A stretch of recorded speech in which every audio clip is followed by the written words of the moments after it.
So why do you want this job? Well, I'm really good with my hands.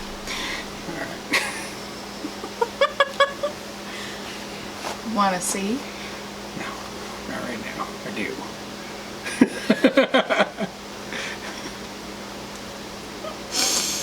Told ya. That's what you come here for. What's going on, everybody? How you guys doing today? Jake and Kimberly here with Outdoor Rushes, and today we're going to talk about fishing in the outdoors with your significant other, your spouse. We've had a lot of questions in the past about, you know, how do I get my wife involved in this, or statements like my wife just doesn't care or my husband's not into it.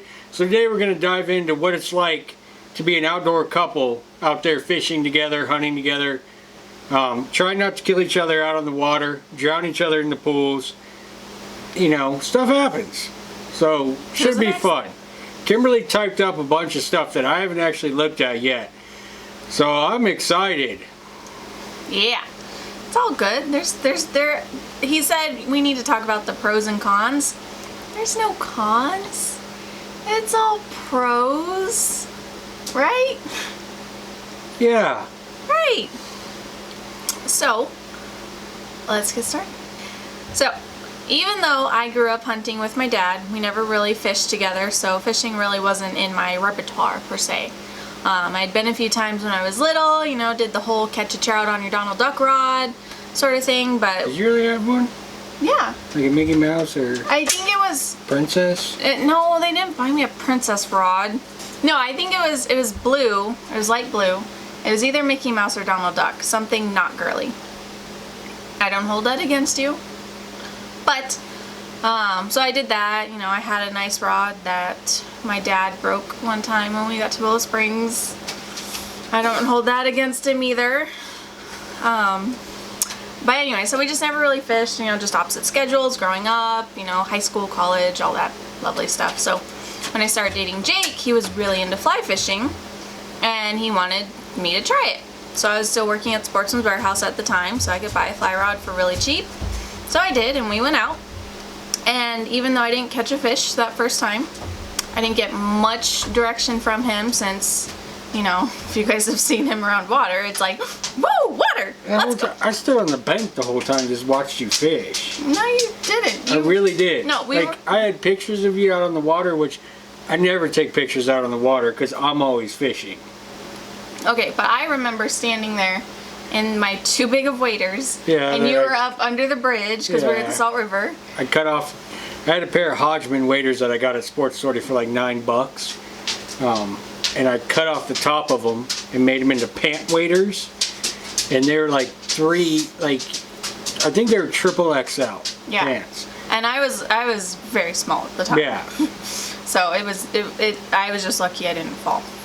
And it was January, so it was cold, but I really liked it. We continued to go out. He took me to some urban spots. I got to catch little bass on my favorite green semi-seal, so I really haven't progressed in the past 8 years of fly fishing. I think this weekend was a turning point. No, now. No. Let me qualify this. Qualify it, okay. Yeah. So, like, you caught, let's just throw a number out, thousands of bluegill. Right? Okay. When was the last time you honestly got upset when you lost a bluegill? Well, never, because besides our competition where I lost. The competition doesn't count. Yeah, I kicked your butt. Watch that video. Okay, when was the last time I got upset losing a bluegill? Yeah. There's always more. I can't remember the last time you caught, like, even if there was just one and you lost it, or you couldn't catch it, that you got really upset. You're like, we're going to move on. This weekend, you lost arguably the biggest trout you have hooked into. Mm-hmm. And you really just are never going to let me forget it, so I guess we're going to talk about it. Yeah. I just want you to realize, and this goes back to fishing with your spouses. Sometimes you have to be real with each other. Only sometimes, though. The rest of the time, you're fake. Yeah. Marriage tip. Yeah. But you have to be real, and you have to call the other person out and say, like, you do it to me all the time. You're like, all right, we're done fishing. That's on here, actually. Yeah. How I have to do that. Yeah, like, it's time to go. Yes. And only until recently is, like, snacks on the stream aren't as important to you. Or stopping. Or, like, I saw you go a whole time on a small stream and not drink water. Yeah, my skin's paying for it. It doesn't, like, I'm just saying, like, you hit a progressional point as an angler. Well, no, but if you start saying these words, that negates a lot of what I wrote down. That's the thing is, like, an angler is like, you started out, you know, and you can't really look at it that way either because, like, yeah, we talk about, you know, I took her fishing on one of our first dates together, but we also had life get in the way and we didn't fish like we wanted to for a couple years. Yeah. So your growth as an angler was stunted. I don't think it was stunted. I just was enjoying where I was at. Yeah, but I've told you time and time again, I said, you're going to hit a point in your angling career that number of fish, no matter what they are, is not your number one goal anymore. He said that. It's a progression that every angler goes through. I am not every angler. It's a progression that every angler Every angle goes through this. yeah, every angler goes through this progression. I'm sorry, like, you're not immune to that situation. Well, okay, I lost a big fish this weekend, and I was really upset. Mm-hmm. But then the next day we went to the Salt River and caught a bunch of little bass, and I was really happy. So You're gonna be, even me as in the angling position that I'm in, which is, you know, trying to catch the harder fish, trying to catch the fish that, you know, others can't, don't even exist. or, you know, trying to catch fish the way I want to catch them, and that is one of the angling progression points. Is, you know, there's four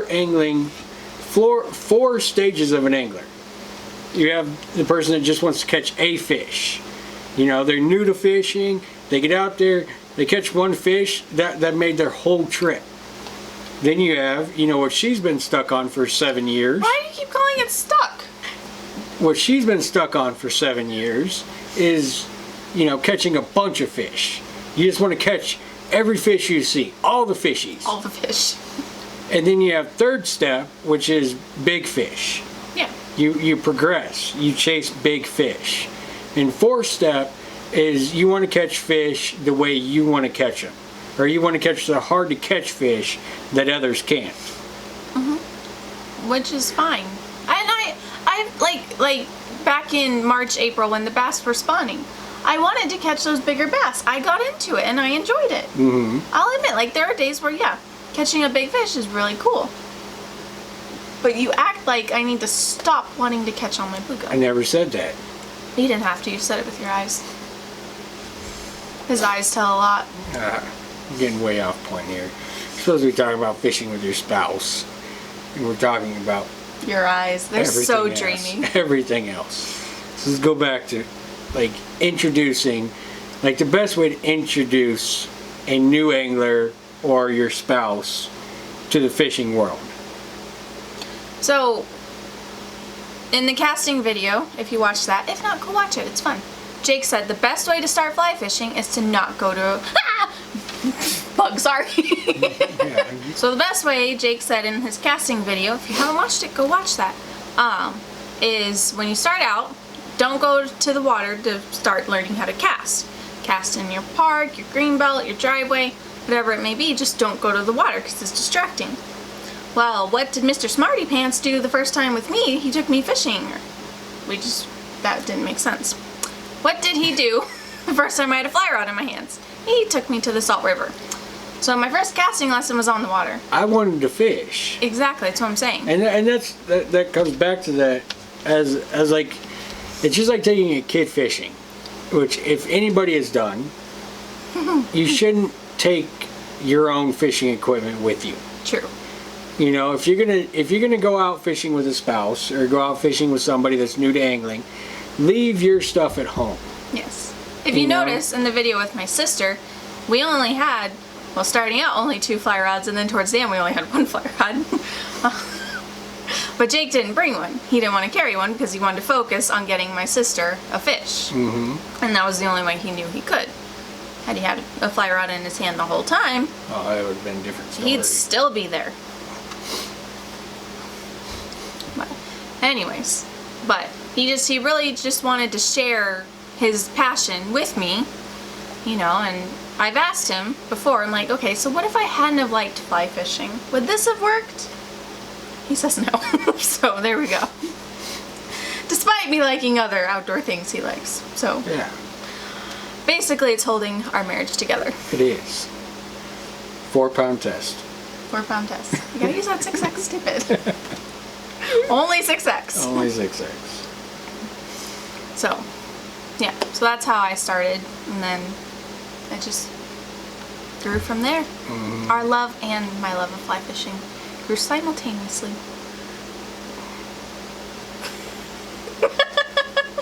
That's our love on that side. On your left hand. That was the love. This is the love. This is fly fishing. No. It just depends on the day. Oh. So there might be some pros and cons to fishing with your spouse. Mm. The pros, we are always together. The con? We're always together. We're always together. Yeah. It doesn't really bother me. I mean, we've worked together a lot and been fine. I mean, we've been living together a long time. Been together 8 years now, so I think it's delightful. I worry sometimes he misses out on some like male bonding, whatever that crap is, but for the most part, you know, we get along, we enjoy each other's company, we talk all the time. I've always been a firm believer in opposites don't attract. My opposite would be a Prius driving Metro liberal, and that wouldn't work for me. No, I wouldn't. So I really value that, you know, we do share the same interests, we enjoy doing things together, you know. When we're planning our weekends, it's okay, what are we going to do? Mm-hmm. And so I like it. I mean, it works for us.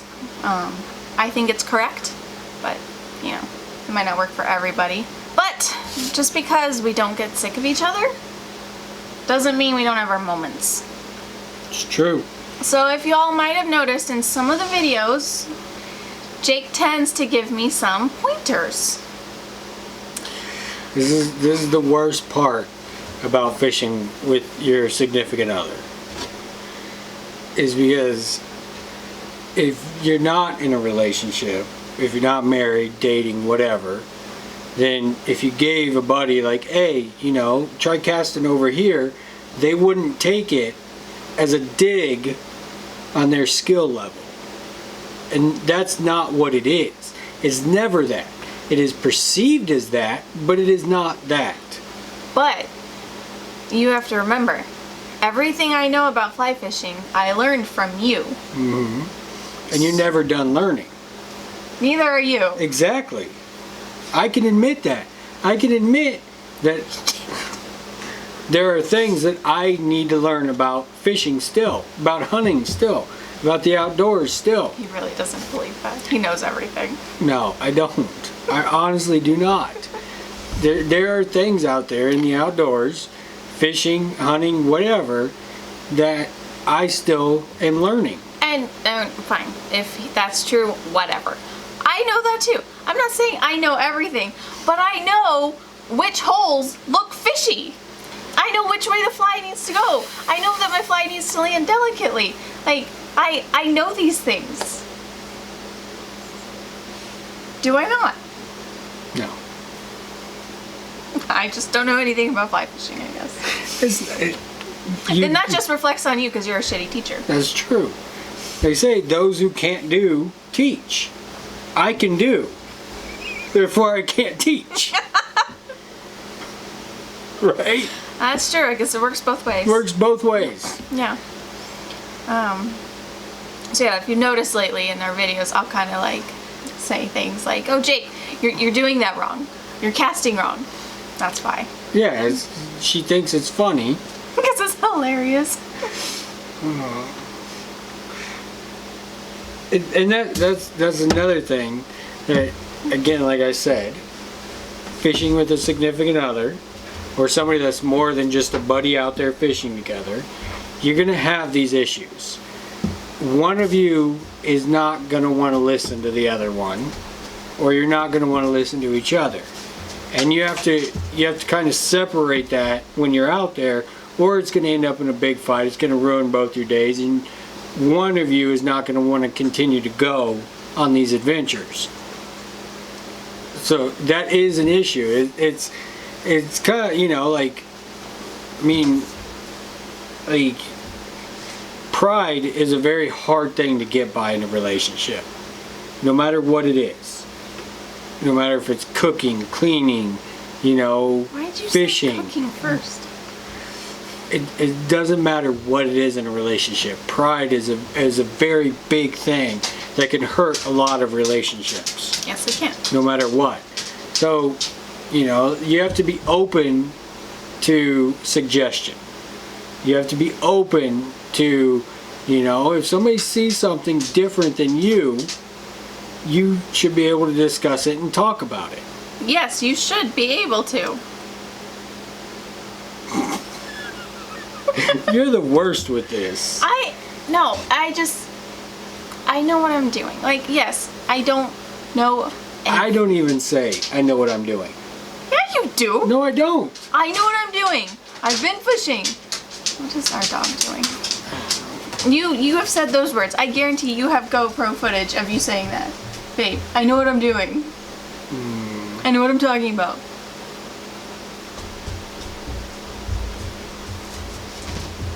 And sometimes I've been wrong, where I thought he was wrong, but I was wrong. But I can admit it. So yes, the theory is never fish with your significant other. I guess that's what we've determined. Jeez. Like I said, I've learned everything I know from you, and I enjoy still learning from you when you have things to appropriately teach.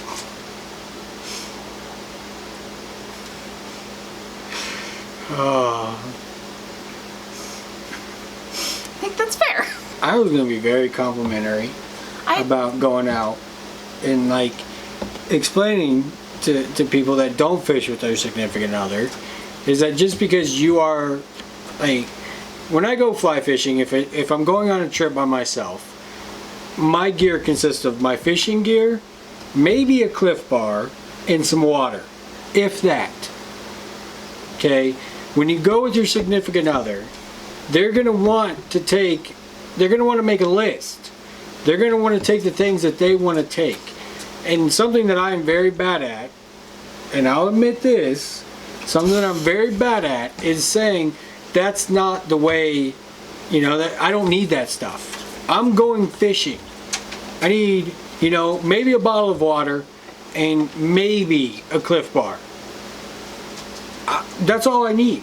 I need my fishing gear and I'm good to go. But we need sandwiches. And that's one thing that, you know, you got to realize is like they have different needs. And when you start to say like, oh, you know, like, and it's very difficult because you've been doing it one way for a very long time. It's very difficult to accept that, you know, hey, they need more things. No matter who they are. They're not in the same realm as you when it comes to this situation. They're not as obsessed as you. They're not as, you know, this is your thing. And trying to introduce something new to that can be very difficult if you try to introduce them the way that you do things. And so what you're saying is compromise is involved. Exactly. Okay. And when it comes down to it is if you are trying to get somebody excited to go into the outdoors or, you know, to go fishing for the first time, let them choose their gear. You know, don't just expect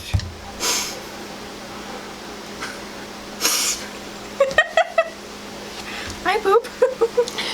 don't just expect your gear to be okay for them.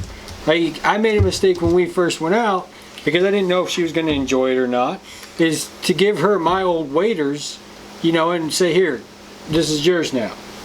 This isn't a hand-me-down thing. Your spouse deserves their own gear. They should be able to choose it. And the good side to that is if your spouse goes out and purchases themselves their own fly rod, they don't like it, guess who has a new fly rod? It's true. Yeah. Yeah. You gotta look at the bright side of it. Yeah. You are going to be spending more time together. So if you have a relationship that can't handle that, maybe your relationship, you need your separate time. And that's fine. That's fine too. Like some relationships need their time apart. This life, even though there's a lot of comments out there, oh, you're so lucky your wife does that, or it's so cool to see this person doing that, or whatever it is, it's not for everybody. It's not. It's really not. But you're not going to know that unless you try. And give it a valiant effort. Not just one time, on both sides. Not just one time and say, oh, that's not for me. Yeah. Because then, the other person feels hurt and upset that you didn't give what they are passionate about, what they love, a fair chance. And, that person is like, they're forcing me to do what they want to do. You can't look at it that way. You really can't. And even though Kimberly typed up this really long thing about attacking me as a human being, there's no. Just there's no attack. You said, I typed out your text message. Fishing with your spouse. Pros and cons. Challenges. On water arguments and the juicy. That was what you said you wanted us to talk about. Yeah, but you went hardcore in on, straight out the bat. It's less than a page. The tea. You start talking about the tea right off the bat. I did what you asked. This is what you taught me to do. And I understand that you feel like things you teach me and then I do them wrong. But I was just following directions. I still have the message on here. So I put, look, that line right there. Read that aloud. Read that one. What I wrote. It's a dig at me. Why? In the beginning. We've made some mistakes in our time together. Financial, career, fashion. Thinking New Jersey was a city, not a state. That's a straight dig at me. It was cute. But picking him isn't a mistake. I don't think we are marriage experts, but I do think we have a solid foundation. We both get excited to see each other, we enjoy each other's company immensely, and silence is comfortable.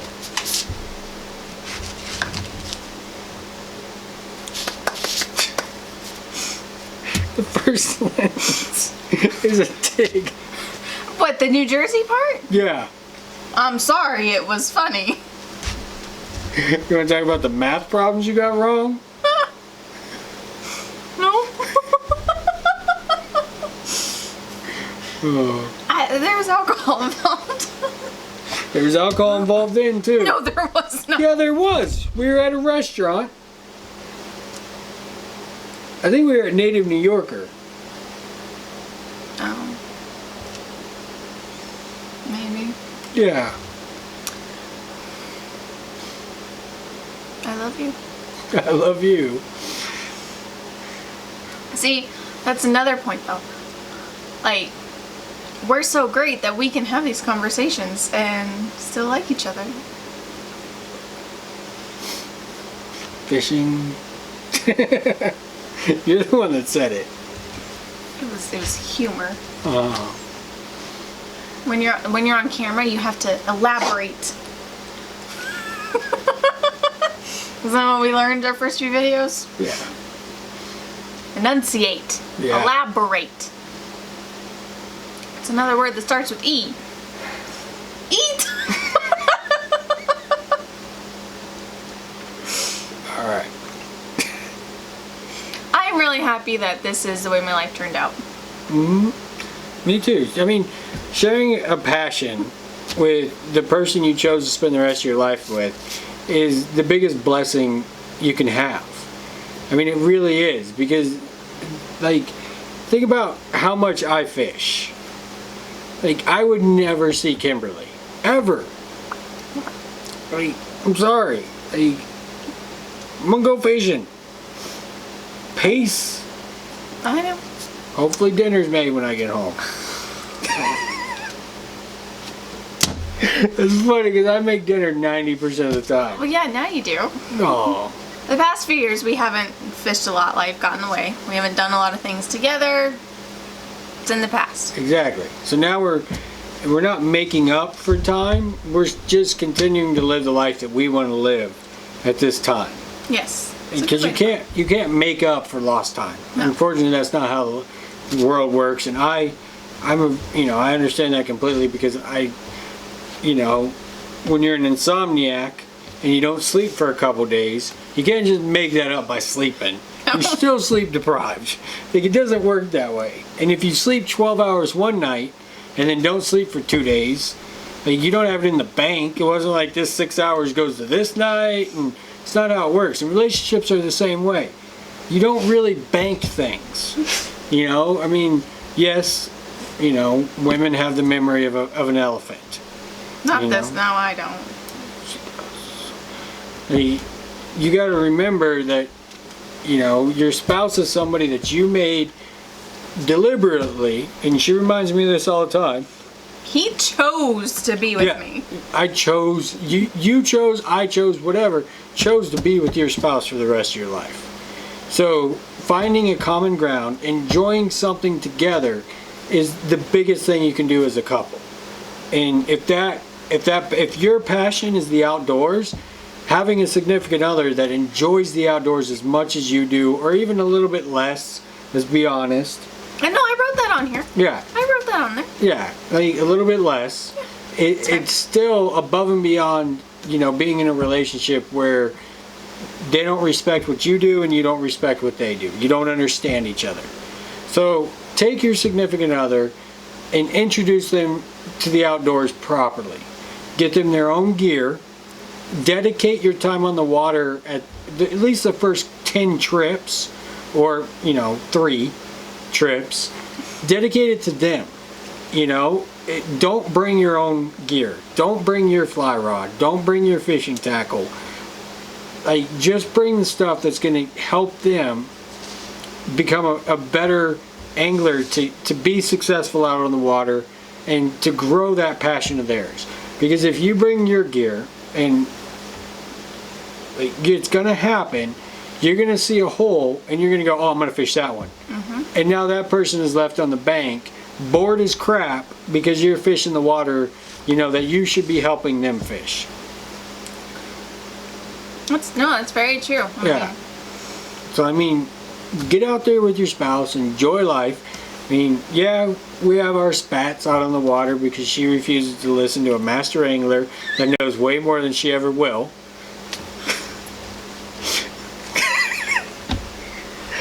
No, I'm just going to turn the knife. I'm going to dig it in and turn it. I'm just going to dig it in. Yeah. No, that's not true at all. The biggest thing I want to see when we go fishing is for her to succeed. That is true. Jake is very good about that. Yeah, and that's how you have to be. Because if they're not succeeding, they're not going to want to do it. It's true. If I don't catch a fish, it's ugly. Yeah. It's totally different than you as an angler that's been fishing for years and years and years, and you understand getting skunked. You understand not catching fish. They don't understand that. A new angler thinks it's their fault that they're not catching fish. Yeah, that's what you told me. Because I didn't fish the way you said to fish. Obviously, then it's my fault. That's not the case. You know that's not the case. I don't know, I just do what you tell me. Alright, we're going to end this video right here. Thank you guys for watching. Hopefully you guys enjoyed the episode. We'll get back out on the water this weekend, film some more stuff. We got another video idea for tomorrow night that we're going to film, put up on Friday. Yeah. I think we're going to try to do a 30-day challenge. We're going to try to put a video out for 30 days straight. Just to get some content out there, just to have fun with it, to do some of these, interview style stuff, to do some on the water stuff. We're going to hit up some urban ponds. Should be a lot of fun. So make sure you hit that subscribe button. Turn on post notifications. Like this video. Share it with your friends. Leave us a comment down below. Let us know what you think of the videos. Let us know what you guys want to see us talk about. Hopefully you guys are having a great week. Have a better weekend. We'll see you guys later.